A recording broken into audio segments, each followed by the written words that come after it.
चोली के दुपनिया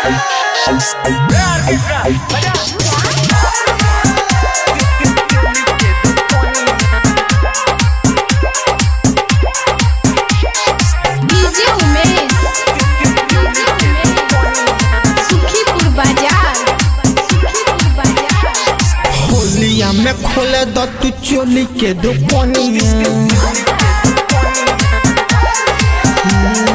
होलिया में खोले द तू चोली के दुपनिया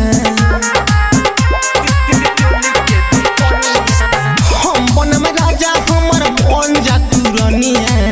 हम बनम राजा हमर बन जा तू रानिया रे होलिया में खोले द तू चोली के दुपनिया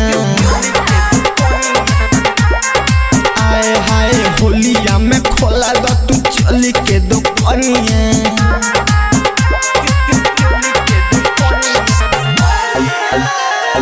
चोली के दुपनिया डीजे उमेश सुखीपुर बाजार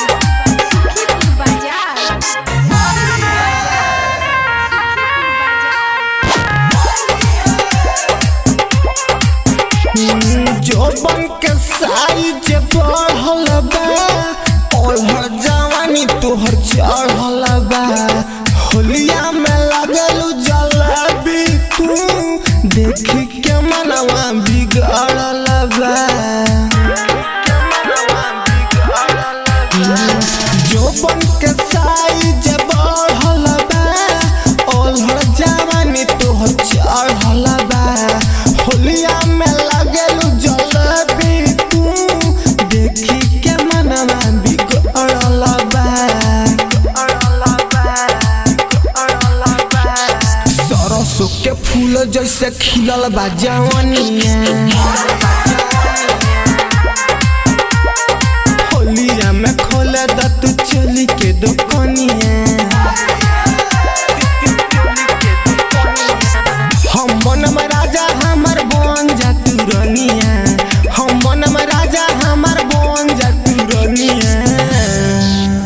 रे होलिया में खोला द तू चोली के दुपनिया हाय होलिया में खोला द तू चोली के दुपनिया चोली के दुपनिया डीजे उमेश सुखीपुर बाजार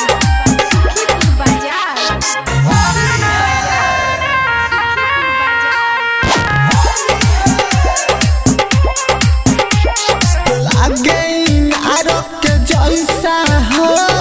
एमे समा जाई पैसा हो मोर तारे धीर धनी साजन मोर लगा भर के लइका हो लागे नारक के जैसा हो एमे समा जाई पैसा हो मोर तारे धीर धनी मोनू मोर लगा भर के लइका हो सुत जा तू भुइया काट दो हमके चनिया हाय होलिया में खोला द तू चोली के दुपनिया